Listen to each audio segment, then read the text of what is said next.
Hare Krishna. So while things are being set up, let's have a look at, let's do a quick recap of what we discussed yesterday. Does anyone remember any significant points from yesterday's class? Yeah, one. We have a second mic by any chance? You can speak loud. Yeah, sit. I will speak loud. Sit. Yeah, you can speak. So, covered the analogy of that pendulum. If you describe that on one side, there is a needle but and the second part is you don't control. Yes. One extreme is repressing, controlling to the point of repressing. The other is being controlled by our desires. We want to avoid both extremes. Thank you. Anything else? You mentioned about enhance vritti and reduce vasana and awake spiritual. Yes, perfect. So, one overall summary of the broad class. Thank you. Something that stayed with me was the mind can behave as a transmitter of consciousness and also a transformer of desires, and it can expand and contract. Yeah, it's true. So because it is a transmitter, it is functionally necessary for us. Because that's why, although sometimes we call the mind as the enemy, we can't destroy it. If some enemy is there, we might just want to assassinate the enemy. We can't assassinate the mind. We need it for our functioning. But when it distorts in unwanted, unhealthy ways, then that's when it becomes an enemy. So that transformation can be counterproductive at times. Thank you. What is in our mind is clearly defined. Means what is our consciousness? It defines our desires. Okay, yes. So we see so many things in the outer world, but what we desire is significantly determined by what is already there's an impression in our consciousness. Guruji, you mentioned yesterday there are one is higher spiritual taste and lower material taste, and in between there is a higher material taste. So we will not go directly to the higher spiritual taste, but we will go like steps with higher material taste, then higher spiritual taste. Yes, good point. We'll elaborate on that today. That's an important point. Yes? Yes, please. Prabhuji, yesterday you mentioned that in our mind we have vritti and vasana, and in our soul we have spiritual desires. So spiritual desires need to be awakened, vritti need to be enhanced, and vasana need to be regulated. Yes, absolutely. They're located at different places and they require different treatment. Thank you. Any other points? Regarding identification of burnout, you mentioned this not consciously, what we notice automatically. So, you mentioned the example of this Pandavas, how they proceed towards their being persuaded. Yes, perfect. Any other points? One more thing about Varna in the question answer. How do we know what is our Varna to some extent? Varna is It is an intrinsic joy, and yes, extrinsic. Yeah. So if somebody is driven towards say music because they like music, then even if the world doesn't praise them, that won't completely break them down. But if somebody has no interest intrinsically in music, music is just a tool for them to become famous. If they don't get that, they'll be frustrated. Yes. Hare Krishna.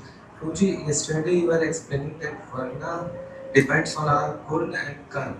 So if we do Karma, according to our Karma, our vritti will change. Our Karma will change our vritti also in this life. Is this a comment or a question or a revision? Okay, we are not having questions right now. We'll discuss that. We'll talk about it. Okay. So, let's continue now. So, we'll start with this verse from the Bhagavad-gita. This is 342. I'll explain the meaning. then we'll recite it and we'll discuss it. Indriyani paranya ahu. So Krishna is saying that the senses, ahu is this world. And this world, what is most prominent in this world is the sense objects. So he says the senses are above the sense objects. Indriyebhyaha param manaha. Above the senses is the mind. Indriyebhya param manaha. Manasas tu para buddhe. That above the mana is the buddhi. And above the buddhi is the soul. Evam, so indriyani paranyahu. So we could say that the senses, then above that is what? Mind. Above that is the intelligence. Above that is the soul. And so all of this together, then here below are the sense objects. So I put this vertically to indicate the hierarchy of it all. So Indriyani paranyahur Indriyebhya param manaha Manasastu para buddhir Yo buddhe paratastu saha. Okay. Your buddhi, beyond the buddhi is the higher reality, the highest reality, that is the higher reality, the Atma. So let's recite it once more. Let's do it together, not responsibly, together. Indriyani paranyahur Indriyebhya param manaha Manasastu para buddhe Yo buddhe paratastu saha. Thank you. So today we'll try to explore how we can bring a new era into our life. Era is like a new phase of time. So new era means we want to have a better life, which is more meaningfully directed. So to that end, we'll base our discussion on this particular verse. Now, what Krishna is essentially saying is the self is multi-level. That means we have body, we have mind, we are the souls. At present, there are multiple levels to our life. So basically, we could say there is a pull of, like the pull of gravity. This is naturally what comes because of our attachments. So these are we have impressions stored within us. When we use our attachments, that refers to primarily the vasanas. But they are stored inside us. But in terms of effect, they pull us down. And when we want to regulate, what we need to do is, the same line which I have drawn over here, we need to create boundaries for ourselves. So these are boundaries. Abhyasena tu kaunteya vairagyena cha gruhyate. Krishna will tell later that vairagya is required. In fact, in the previous verse itself, Krishna has said that tasmatam indriyanya adau niyamya bharatarsha. So if we are to, our topic today will be how do we go about implementing the era. So I'll depict this diagrammatically first, and then we will explore it in a little more practical terms. So here, you could say above it all, there's space over here. So above this is the Lord, the super soul. So for us, the vasana is what pulls us down. And we need to protect ourselves through boundaries. So this is where the boundaries, what they do is they regulate. Now the vritti is there, which we all have. So basically, through our various faculties, the soul, intelligence, mind, these are all connected together. So we could say this whole unit is the self. Now, of course, Krishna is also present inside us. But for the time being, let's say that this is Krishna. So when we talk about our vritti, it is that from each of these, with our intelligence, we try to connect with Krishna. With our mind, we try to connect with Krishna. With our senses, we try to connect with Krishna. And all this is what we need to enhance. And beyond all this, there is the direct connect. Is yellow visible here? Not very clearly. Beyond all this is the direct connection of the soul with Krishna. And this is what we want to awaken eventually. So when we try to use our buddhi, intelligence, that is swadhyay. When we try to use our mind, that is smaran. When we use our senses, that is seva. Now, of course, when we say senses, we can do many other things. That satsang also can come over here. We come and associate with devotees physically. Now, in satsang, swadhyaya can also be done. Now, we are hearing a class, so that's some kind of swadhyaya. But the whole idea is that we all want to use all our faculties to connect with Krishna. Now, ultimately, we can say that even the sense objects, we want to offer them to Krishna. It is not that we reject the sense objects. Like we want to eat food, but we offer the food to Krishna and take the prasad. So this offering of the sense objects is yajna. So Krishna says that all our activities can be done in the mood of a yajnaya achiratah karma samagram pravilyate. So whatever it is that we are engaging with in this world, we try to connect it with Krishna. At the same time, we are also directly connecting with Krishna. Directly connecting with means, say, when we take exclusive time for sadhana, then just put aside the whole world and focus on Krishna. So this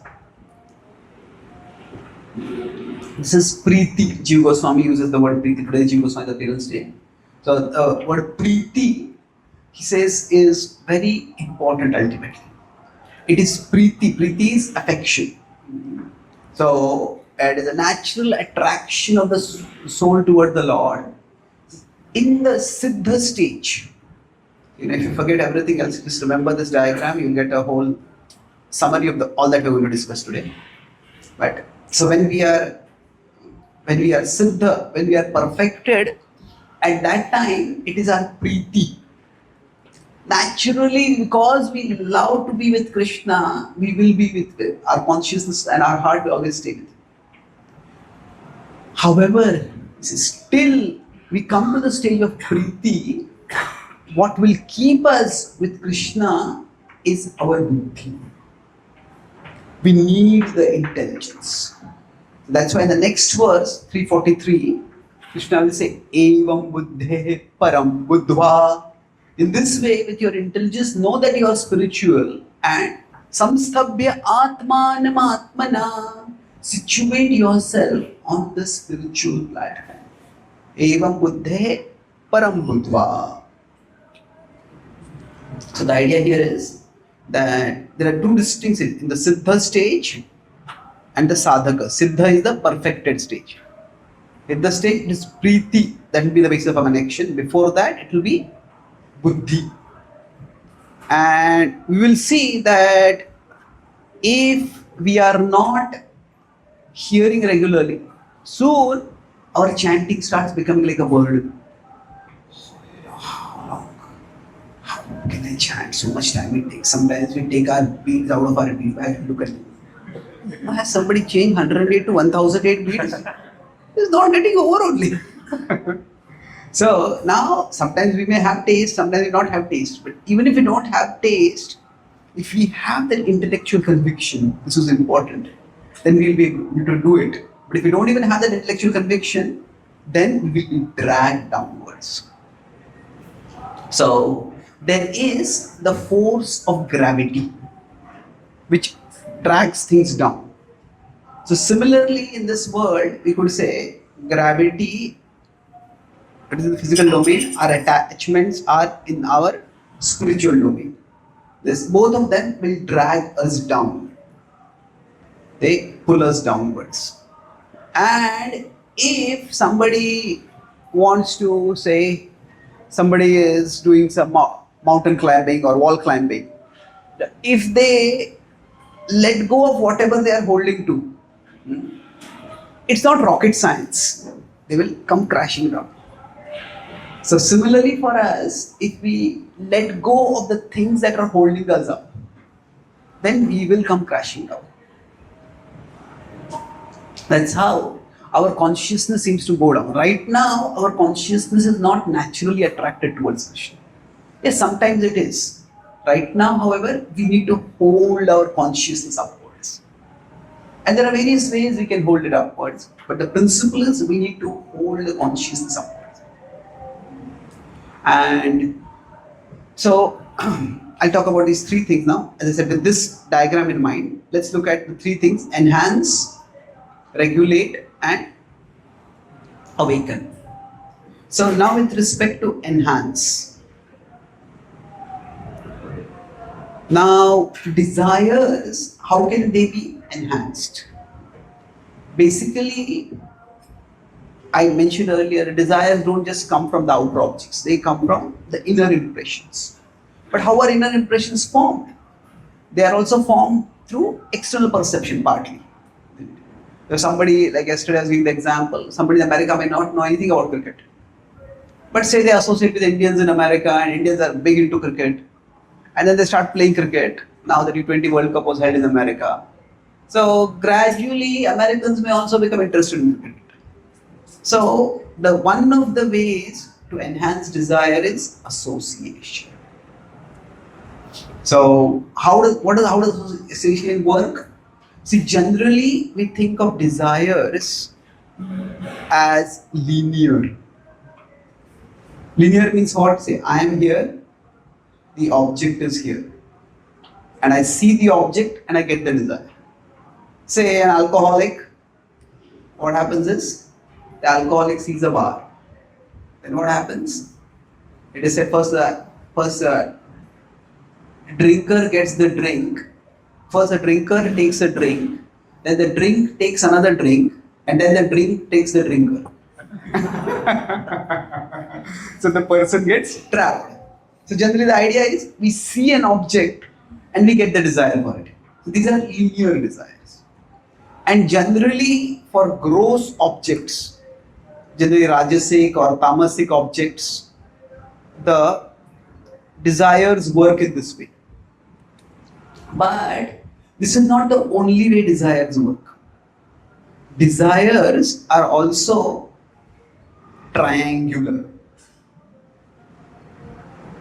How many people pass by a gym and think, oh, I want to go and exercise? Maybe a few people, but most won't. How many people see a Bhagavad-gita as it is? Say, I want to read it.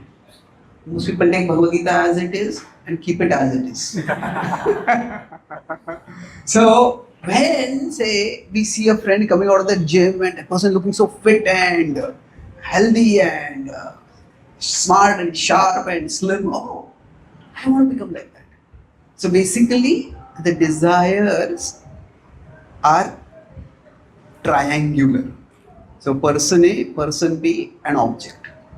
So we may not be interested in Bhagavad Gita so much. But if you meet someone who is not only reading the Bhagavad Gita but relishing the Bhagavad Gita and speaking about it with fresh enthusiasm constantly, you see, what is that in the Gita? I want to know about it. So desires grow through association. Krishna says, Sangat sanjayate kamaha. Now, in context, that means From attachment, desires develop. But Sangha, a secondary meaning of that is also association. So in association, desires develop. Prabhupada also uses that meaning in one place. And triangular desires are mostly the desires that we want to develop. So there is, it with our intelligence, we can understand the difference between what we want and what we want to want. Because these two are not the same. What we want, okay, I want to eat as much delicious food as I can eat. What I want is, I want to be disciplined, I want to be fit, I want to be focused. What I want is, I just want to sleep as long as I can. What I want is, I can wake up in the morning and get a head start to my day. So there is a difference between what we want and what we want to want. So now, this what we want to want, this can naturally come from our mind. And to some extent, it also comes from the world. It's filled with sense objects. What we want, the desires are already there, and just the mind will keep replaying them. Oh, you did this that time, you did this that time. Come on, let's do it again. The world will be giving you a parade of sense objects. So what we want, this will get fueled by that. But what we want to want, that will be fueled by selective or selected association. This, we need to consciously fuel that. So if I want to study Shastra regularly, then I need to consciously associate with those devotees who are studying Shastra regularly. If I want to become fit, I need to spend time with people who eat regularly, people who exercise regularly. But then those desires will come. So if you want to enhance any desire, one of the key things is association. Now, association is important. However, that alone is not enough. Dhritarashtra was with Duryodhana. Ravan was with Vibhishan. He was having the association, but he was not having the association. So I will talk about enhancing desires. Three things. A-I-M. Take aim. So A is what we discussed already. Association. Now, I also have already discussed, but specifically intelligence. That, first of all, okay, I can be in association of good people, but I have to use my intelligence to become convinced this is good for me. This is what matters. Sometimes people say that walk your talk. Well, that is true. We need to be living according to our principles. But we also need to talk our walk. That means we need to explain to others why we are doing what we are doing. When Prabhupada had gone to America, now he was living a devoted life. Just focusing on chanting Krishna's name, cooking for Krishna, dictating the Bhagavatam.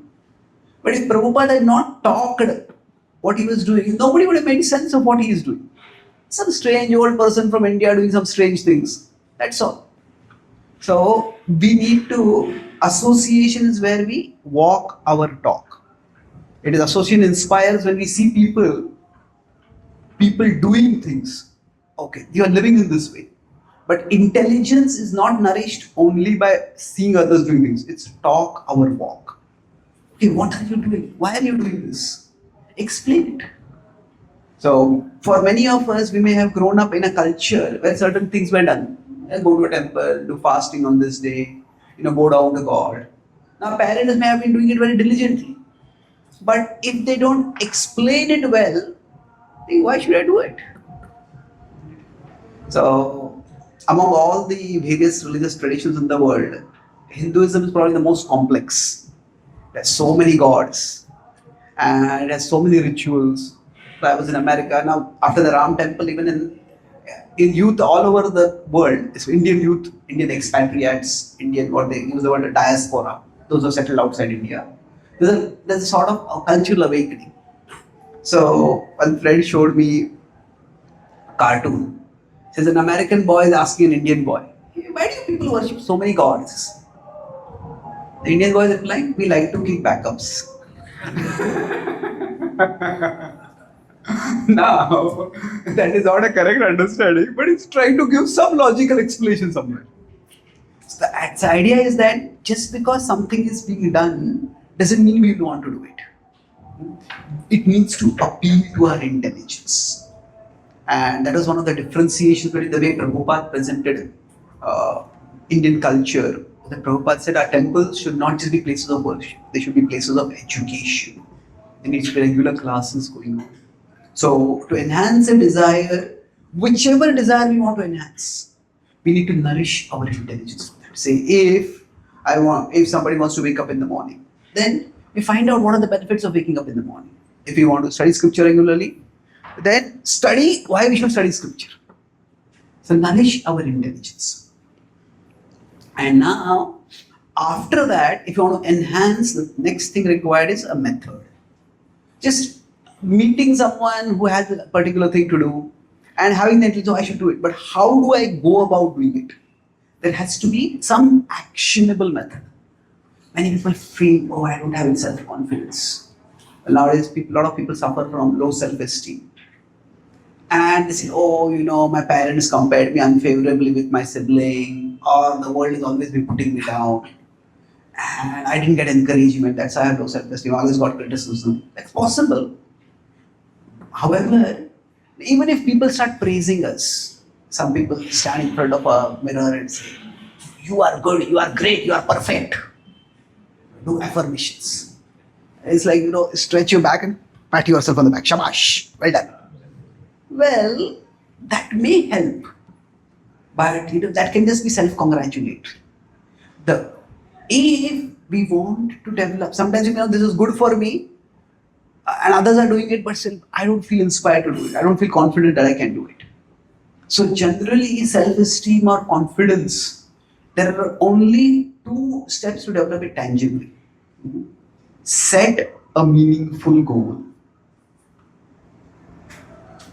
and take tangible steps toward that goal. When we do these two things, Shanai Uparave, Krishna will gradually, step by step. So whatever it is we want to do, I want to become learned in Shastra. Well, Shastra is so vast, we take a whole lifetime.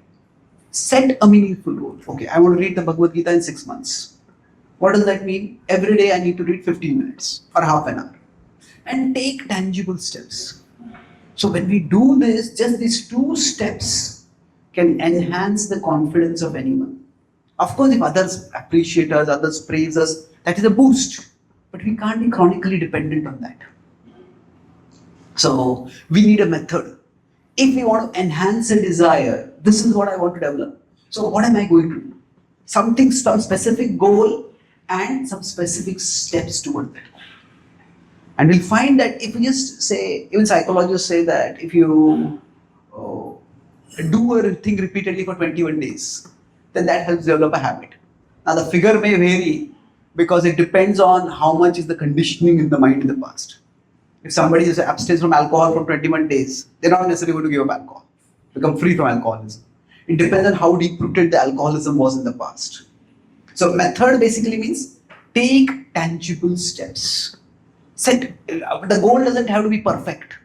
The goal doesn't have to be world-changing. Set some meaningful goal and take some tangible steps.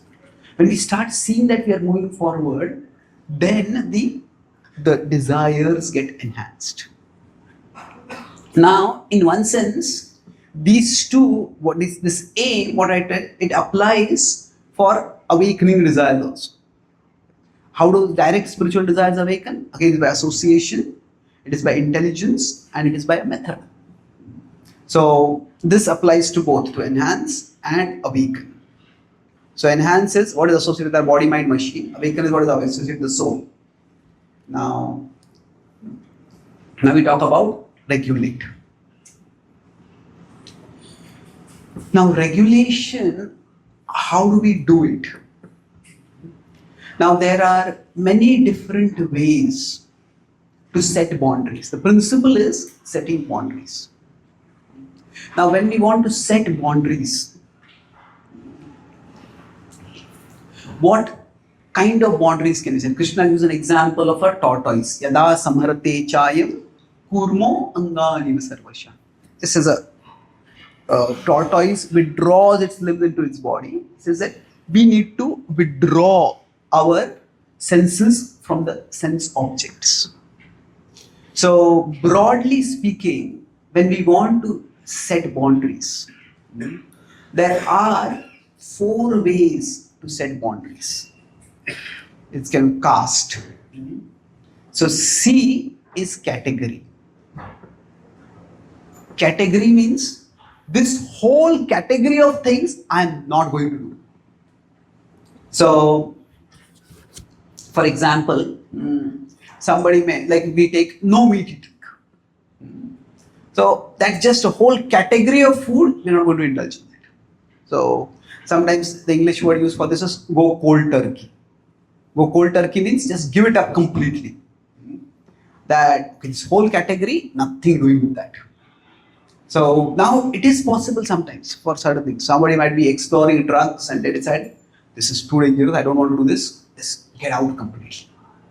So, and based on the principle of dharma, there are certain things when we take initiation, there are a whole category of activities that we just say absolutely no. And in many cases, this is very helpful. This category can come from culture. Sometimes somebody may not have eaten particular food at all. They just grew up in a particular, they didn't eat it. Or they ate it, they stopped eating it afterwards. So category. Now, this is not the only way to do it. Sometimes category may be difficult for people. I cannot give it up completely. So now, if that doesn't work, then the boundaries can be set by accountability. Accountability is another point of association. But earlier I was talking about association in terms of association triggering our higher desires. But we have accountability. Accountability could be both self and others. That maybe every day, at the end of the day, I journal. Say if I have a tendency to get angry, then at the end of the day, I look back at the day. Did I yell at someone? Did I speak harshly? Did I raise my fists? So we keep accountability of ourselves. So Krishna talks about this, that we need to elevate ourselves. Uddare atmanatmanam natmanam avasadayet. Now when I'm talking about the boundaries, there are different ways in which you set boundaries. So if we sometimes don't keep accountability, like some people have so much money that they don't even know where they are spending their money. And they're just living in luxury. But if somebody asks you, where did you spend your money? I don't know. If there is no accounting, there will be no accountability. Isn't it? First, there has to be accounting. Okay, this is money, this much money I have, this is how I'm spending it. Like sometimes we have a weekend, a whole day we have, and then a whole day, where did it go? I don't even know. If you don't keep track, then it will just go away. So similarly, when we want to regulate certain things, we want to give up certain things, then it's vital that we have some principle for keeping account, for having accountability. Accountability, especially if somebody is an addict and they want to recover from addiction, then having some person with whom you keep a track record, tell them this, I did this, I was able to avoid this, and that person can encourage us, that person can warn us, alert us, and we can do it ourselves. Okay, at the end of the day, we look back, that situation I got angry. Maybe, I was already a little disturbed, and I know this person is a difficult person to deal with. Maybe I should have postponed the meeting. Let's not have this meeting today. I'm not in good frame of mind. We learn from ourselves. See, ultimately, society can impose certain boundaries on us. See, regulation, I'm talking here about the individual level. Now, beyond that, at a social level also, there is a regulation. It comes mainly from 2 ways, law and culture. Law and culture. What does that mean? That in the culture, certain things are disapproved. Say, for example, 20, 30, 50 years ago, not just in India, but even in the West, say, premarital sexual activity was frowned upon. And people would not do that. But in America, there was what was called the sexual revolution. and then after that it spread all over the world.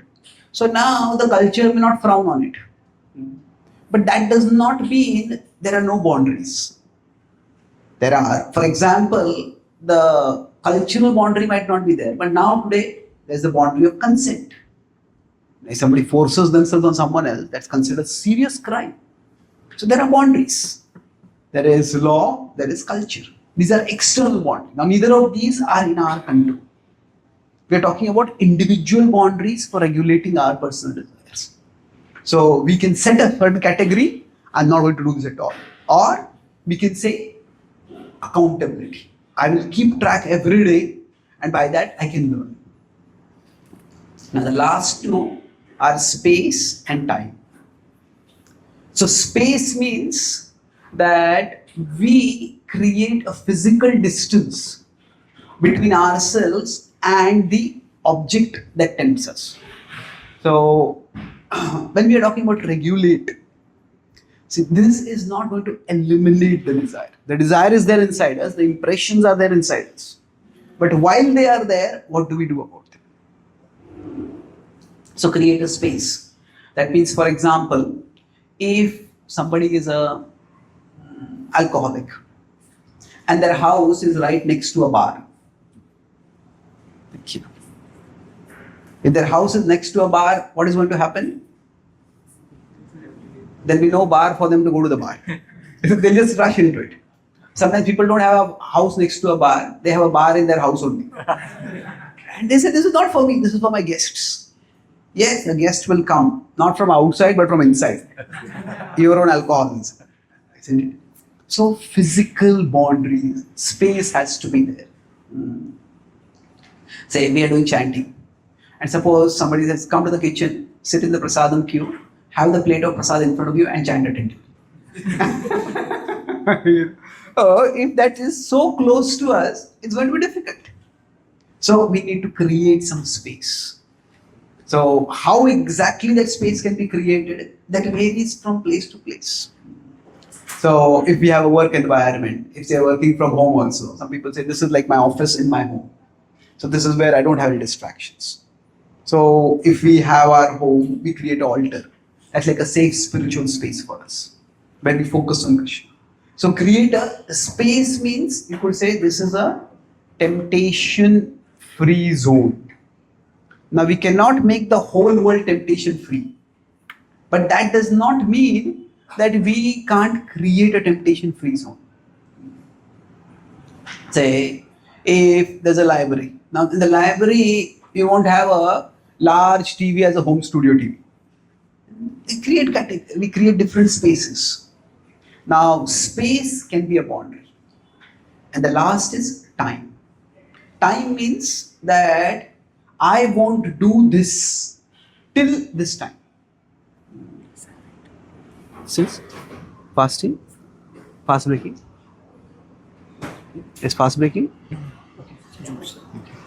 Sorry. So there's no space over here now.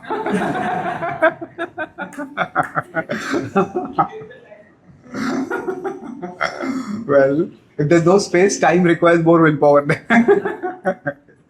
So time means somebody may decide, like even in mundane people, they say, oh, like people drink, they say, oh, why are you drinking so early in the morning? Their idea is you drink later in the day. As the day goes forward, you get frustrated, you need to drink to calm down your frustration. Somebody has a very difficult meeting, say, hey, I met this person, now I deserve a drink. That people idea. So we may create time. That okay, I'm not going to do this. Say somebody wants to watch TV. Okay, I'm not going to watch TV till I have completed my studies. So now these are all different ways in which we can create boundaries. Now I'm just given 4 as broad principles. So, but there are specific ways in which everyone can create boundaries. And space and time, their influence should not be minimized. Like small changes can make a big difference with time. If we are studying and our phone is right next to us, then what happens is that thought comes, oh, let me see if I have got some messages. And then we look at one message, and then we look at another message, and we look at another message, and then we mess over age. Isn't it? We miss our time, and it goes on and on and on. But say, if I'm studying here, I keep the phone 10 feet away. I keep the phone next to me. Then, okay, if I just feel a little distracted while I'm studying, then I think, okay, I want to see what is on the phone. Okay, I have to get up, I have to walk till there, then I have to look at the phone. Okay, leave it. So our mind is lazy. So we should use its laziness. So generally speaking, if temptation is very easily available, we'll succumb to it. But temptation requires some effort. Then it's not that that's a complete solution. But that is a part of the solution. It can help us regulate. So exactly how we create the boundaries depends on our time, place, circumstance. Desh, kala, patra. Now, regulation alone, however, is not enough. We want to regulate, but eventually we want to, with respect to our desires, we want to eliminate the mundane desires. So, kama, krodha, lobha, we want to regulate and then we want to eliminate. So, Krishna, for example, 5:22-23 says that yehi samsparsha jab hoga.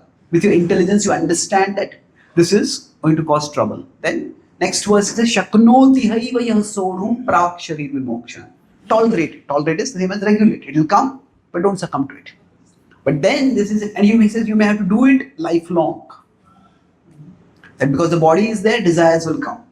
However, 5:26 he says that kama krodha vimuktanam yatinam yat chetasam abhito brahma nirvanam, that kama krodha vimuktanam vartate vitatmanam. Everyone can become free from all of these also. That may take time, but it happens. So when we have to eliminate desires, we cannot eliminate desires by, okay, this is a desire, shoot it. That is not the way to eliminate it. So eliminate is not by driving out or killing. It is by crowding out. Like somebody is an unwanted visitor, we catch that person and push them out of the room. We cannot do that with respect to desires. But what we can do is, okay, this desire is there. I fill my consciousness with other desires. So the way to deal with vasana is, we need to create boundaries, but eventually we need to nourish our vritti. We need to nourish our bhakti. And when those desires fill our consciousness, then the lower desires will go away. We need to keep them under control while they are there. But eventually, the way we eliminate them is by cultivating higher desires. So I'll conclude with this point and then we'll have a few questions. Say, if somebody is a small kid in a school and there is a big bully, and this bully is terrorizing this kid.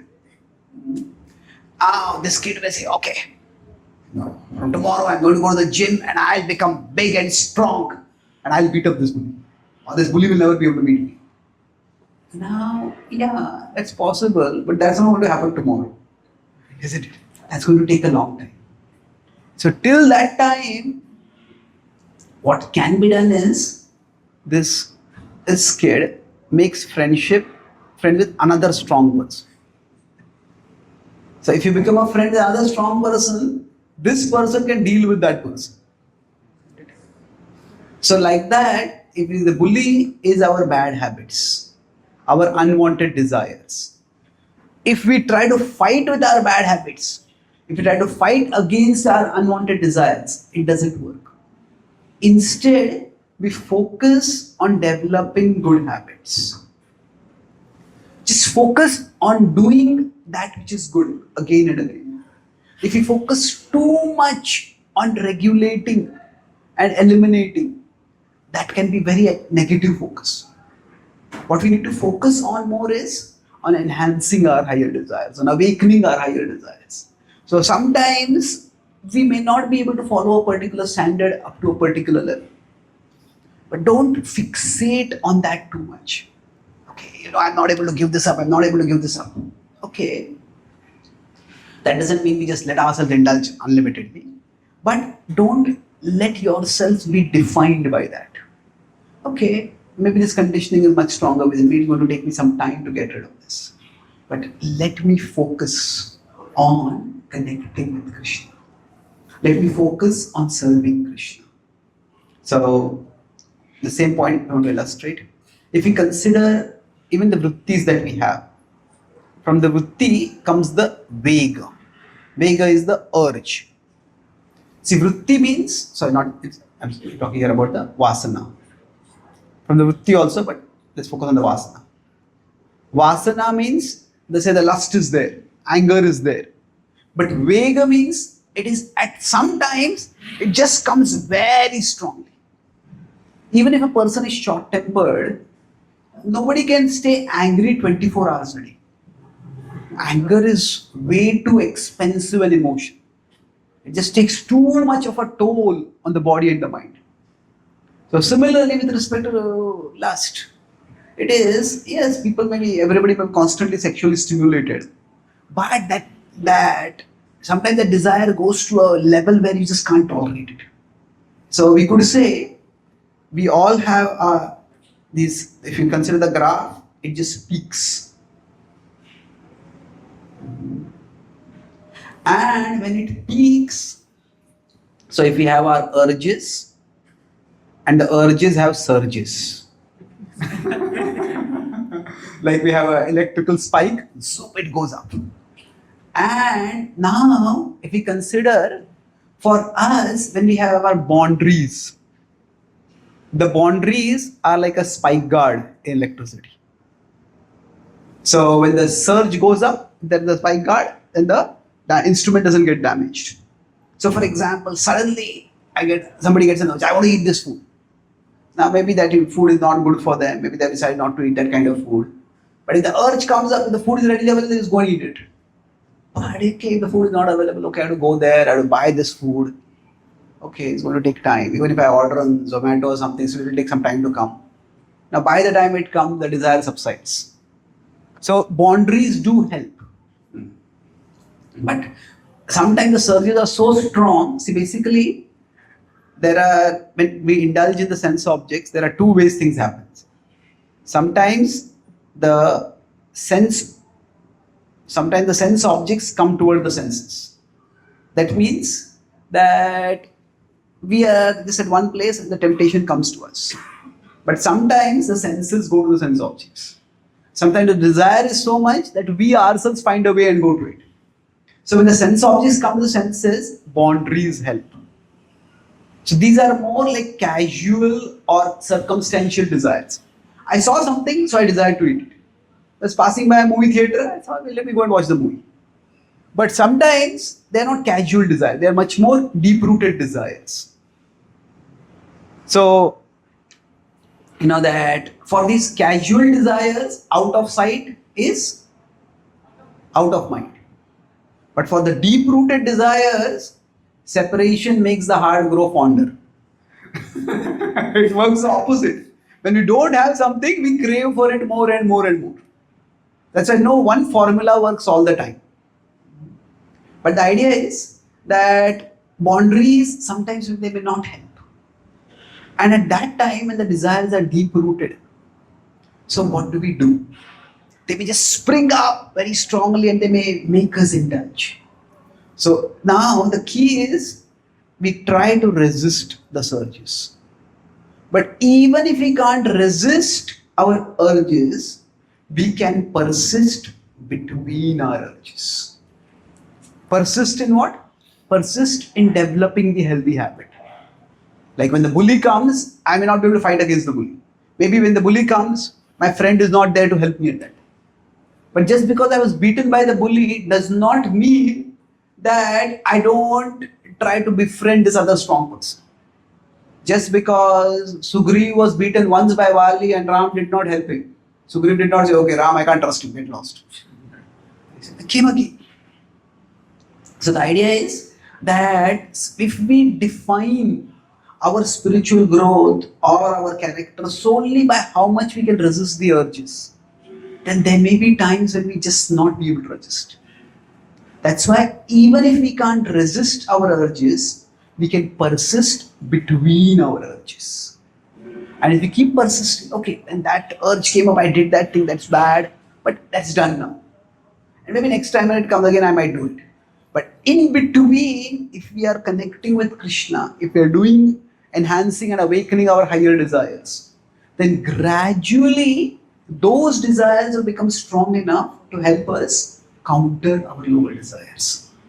And that's why in Bhakti, the focus should always be on connecting with Krishna, not on disconnecting with material things.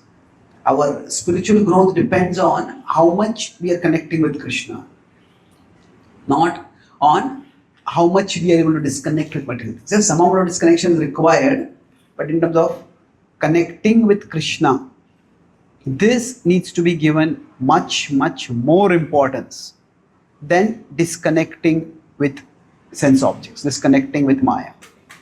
So, when we do the first, the second will happen gradually. But just by doing the second, first will not happen. And sometimes, if we define ourselves solely by our detachment or our renunciation, then we can start feeling a lot of insecurity and inferiority because of our bhakti itself. Have any of you have heard this statement?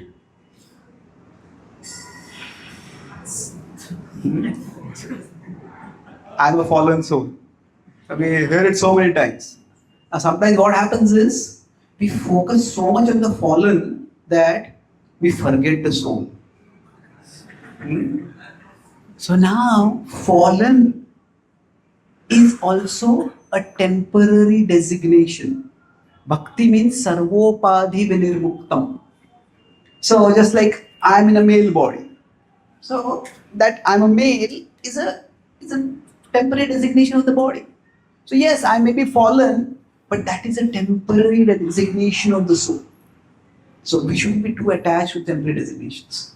We can't identify ourselves so much with our fall. No, I couldn't do this, I can't, I'm such a terrible person. Tasmad aham vigata viklava ishwarasya. Prahlad in his prayer says, therefore, Prabhupada in the word-to-word translation says, therefore I will stop contemplating on my unfitness. So I'll stop contemplating my unfitness. Krishna is so merciful that even if we fall, and even if we fall repeatedly, Krishna doesn't abandon us. Now, Krishna is like a mother.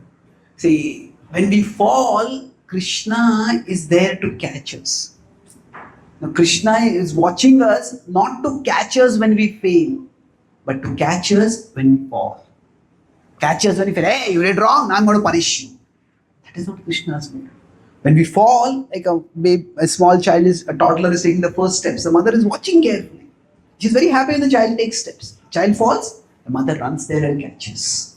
So Krishna is there, he's watching. But Krishna is on our side, he's not against us. He is not there to catch us when we fail. Yes, Krishna knows we have failed in the past, we may fail in the present, we may fail in the future.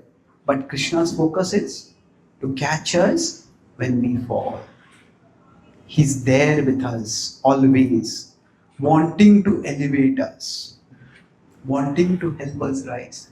That's why focus on connecting with Krishna and gradually find that our desires, higher desires will develop, lower desires will decrease and gradually disappear. So I'll summarize what I discussed today. So we talked broadly about desire management and talked about 4 points. I talked about the hierarchy in 343. That basically there is the, not 343, 342. At the soul, intelligence, mind, senses and sense objects. And then above that is Krishna. So we discussed that we develop a connection with Krishna to Bhakti Then through buddhi, there is swadhyay. Through mana, there is smaran. Through the indriyas, there is seva.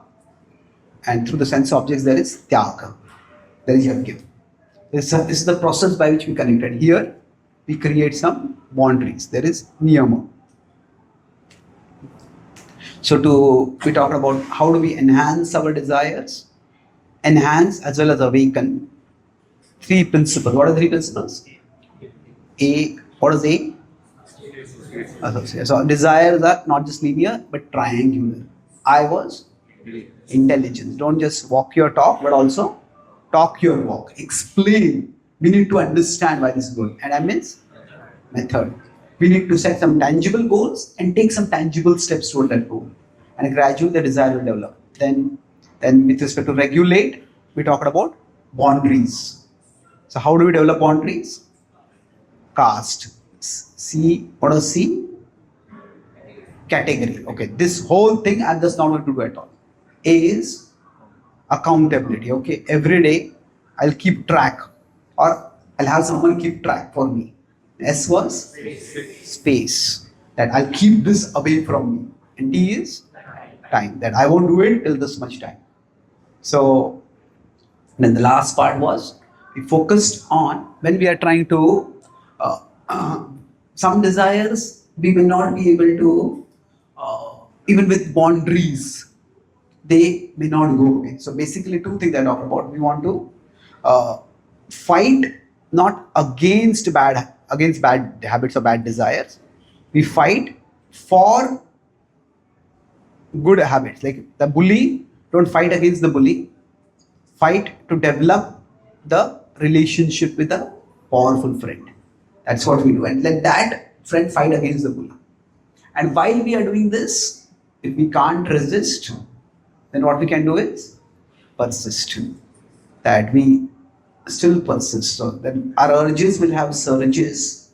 And because there are surges, we may not be able to say no. So we can still persist. And you know, Krishna is on our side. Krishna is there watching us to help us, to catch us when we fall. Thank you very much. Hare Krishna. Are there any questions or comments?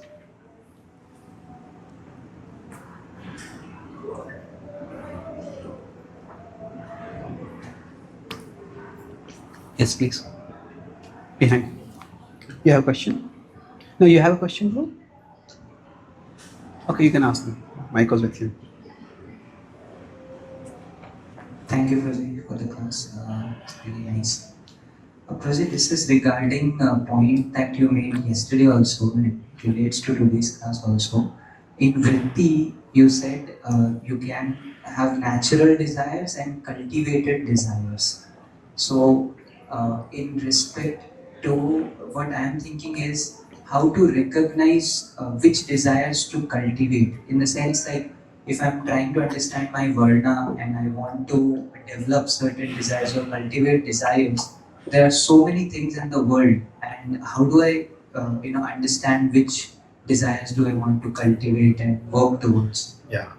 See, when you try to understand the Varna, I sometimes feel that we spend too much time in trying to fit ourselves into a box. The point of the Varna system is not to create boxes which we can fit ourselves in. The point is to understand ourselves. So, whether, like in today's world, which job is a Brahmana job, which job is a Kshatriya job, which job is a Vaishya job? If somebody is a manager in a company, is it a Vaishya job or is it a Kshatriya job? It's difficult to say, isn't it? It depends on what you're managing, what kind of interactions are there. So, there are three distinct things over here. There is the traditional Varna categories. There is today's job categories, the kind of jobs that are there. And then there is our individual natures. So these three, if you try to fit them in, it's very confusing. So rather than trying to fit ourselves into one category, just focus on understanding ourselves. So that requires some exploration. Okay, I will decide that, okay, there are these 6 things that interest me. Okay, then maybe I want to understand myself, I want to grow. So maybe next 3 months, for the next 3 months, I'll focus on one thing. And I'll explore that and see which I actually can develop the interest, whether it triggers some natural attraction, interest within me further, whether I can have some impact in the direction. Like what we feel good doing and what we are good at. That's good and karma. So I decided these seem to be my interests. Maybe this can be developed. And we try it out. And then okay, this requires too much effort. I don't. So if we just make it very short, one day I try this, next day I try that, then what happens is that it will not be a very reliable parameter. Our mind is such that there'll be phases when we will dislike even the things that we normally like. There's an author, he said that writing is very easy. You just sit in front of a computer and glare at the screen till drops of blood form on your forehead. What he meant was that you feel like banging your head because no ideas come, no thought come. There's like something called a writer's block, creative block comes up. So even if somebody likes to write, it's not that they always like to write. There are phases when even the things we like, we don't like so much. So that's why we need to persist over some amount of time. And then 3 months, 6 months, 1 month, whatever. So explore our interests and then see which ones we would like to develop more. Any other questions?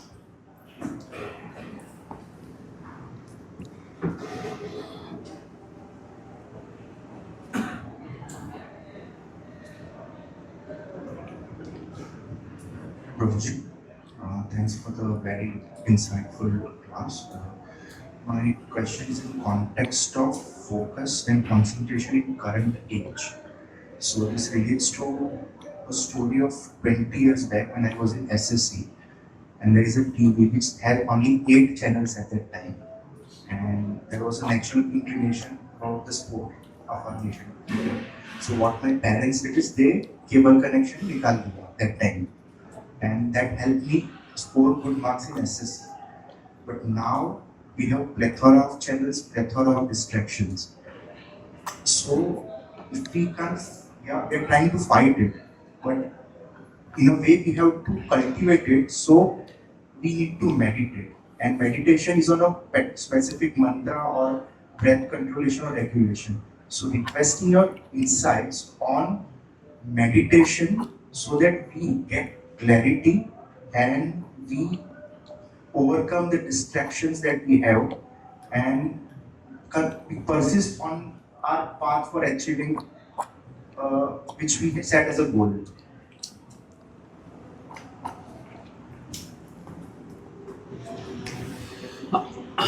Yeah, it's a very difficult situation in today's world. There are many sociologists, they are saying that maybe our technology has become too strong for our morality. That means that the human mind is just not designed to face so many temptations, so many distractions. So, of course, ultimately, people are getting more and more distracted. At one level, attention spans are going down. But that's only part of the story. With every generation, the IQ of people seems to be increasing, not decreasing. That's why if you say now kids play video games, and the video games that kids play are quite complex as compared to the video games of 20 years ago, 30 years ago. So is that the video game, there's so many characters and this and that and that. It is complicated. So the point is that it is while people's capacity to be stimulated or to process stimulation to some extent has increased. The complex video game, this is happening, that is happening, you have to manage all that. That's true. But then the problem with that is that life itself, real life, seems very unstimulating. So when people are highly distracted, that means that they have got so used to so much high stimuli that simple stimuli just doesn't register for them. So we need to find some ways to try to activate the sattva within us. So even people who like to live very fast lives, and they also do feel the need for sattva. They may want to go to some nature place, they go for a walk, people do some meditation, some deep breathing. Okay. All these big cities in the West, New York, London, San Francisco, in the middle of the cities they have created parks. New York is especially famous for parks. Long parks are there. Long walks in the parks are there. The point is, even people go there in the middle of the day also, they're stressed out. And not everybody just drinks and watches TV. People go for walks. So we also need to find out, each one of us, what activates the sattva within us. And yes, we all may have a need for high stimulation. It's a conditioned need, but it is there. But when we go for a walk, it's remarkable. When I've been in New York going for a walk, like very few people have their phones at that time. When they're talking on phones, people actually try to take in nature. Those who want to talk on their phone, they don't come for such walks only. It's like that. There are people, many like that. But the point is, each one of us is to find out what awakens the sattva with the least effort. There are hundreds of activities that may awaken some sattva also, 100 dozens, but which require less effort for us. And gradually by that, the sattva can be awakened more and more. Yes, please.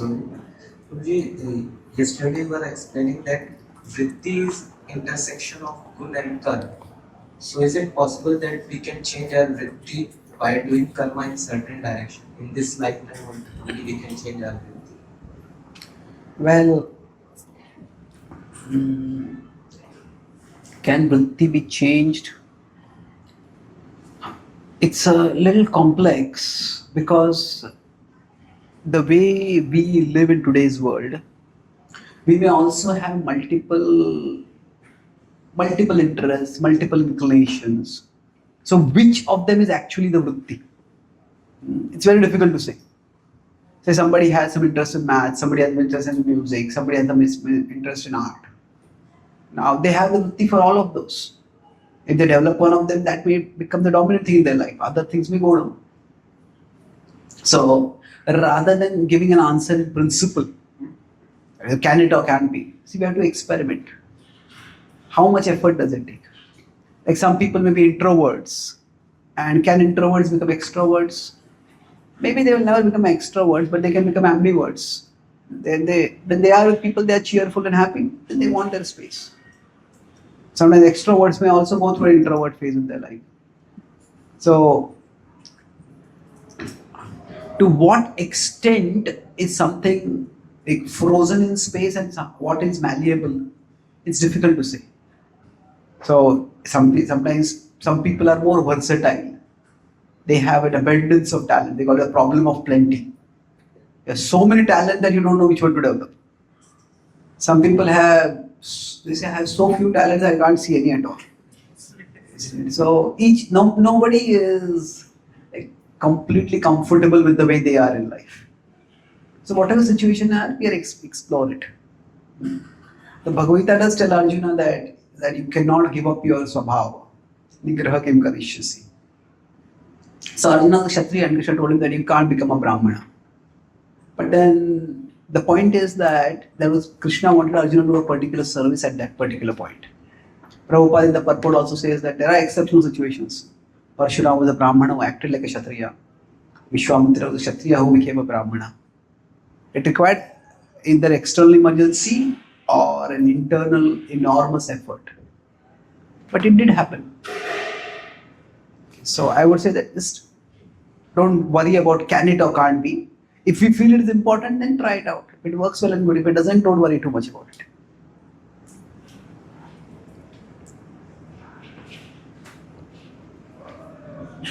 Hare Krishna. Prabhuji, you touched upon creative block.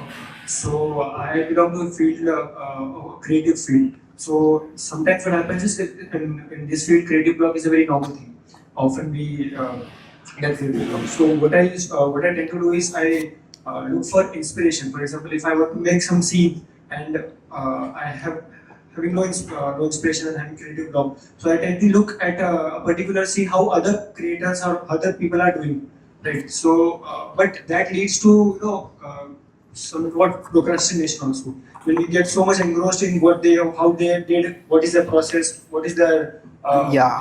breakdown things. So what is the question exactly? My question I had is to go like for the how next class quickly. Yeah. So that leads to procrastination. So how to regulate in both of these things? Right? Inspiration also have to drive. Have to how to procrastinate also. Is there any way? And whatever works is the way. See, the mind is like a child. Every parent has to deal with their child. They can learn from other parents, but other parents' experiences based on their child, isn't it? And their child is not the same as our child. So each person has to find for themselves how to deal with the mind. So broadly, my field is writing. So in writing, there are two principles. You see, they write thin and edit fat, or write fat and edit thin. What that means is that write fat, edit thin, write thin, edit fat. What that means is when you are writing, write fat. That means just write whatever comes to your mind. Just write. Just keep writing, keep writing, keep writing. Suppose you don't feel inspired, just write. I don't feel inspired to write. I don't feel inspired to write. I don't feel inspired to write. You get bored and you'll try get inspired to write something. So do something. So write fat, and then after that edit thin. You write 50 pages and you'll find 5 pages worth of content is good in it. It's always easier to edit a bad page than to edit a blank page. So do something and something good will come out of it. That's one approach. Write fat, edit thin. The other is write thin. Write thin means first get a structure. Okay, I'm going to write a book. I want 10 chapters in this book. Okay, so get the structure, chapter 1, chapter 2, chapter 3, and then edit fat. Okay, this I got this topic, now build on it. So now which approach works?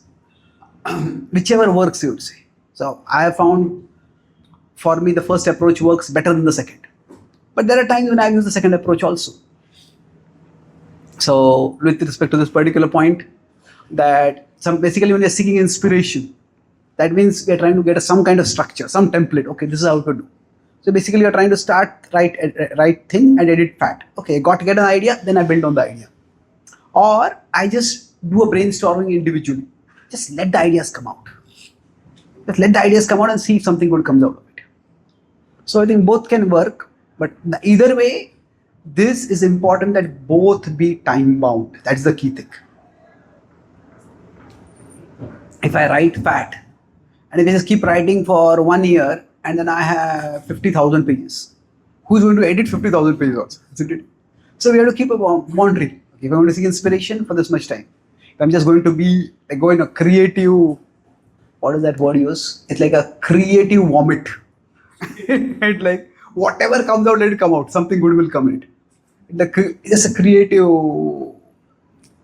surge. So that also keep it some time. Maybe for a few hours, for some time, and then move to next phase. So the principle is yena kena prakarena, that what we apply. How do I fix the mind in Krishna? That's the same, somehow or the other, whatever works. So thank you very much. Srimad Bhagavad-gita ki, Srila Prabhupada ki, Gaura Bhakta Vrinda ki, I Gaura Premanande.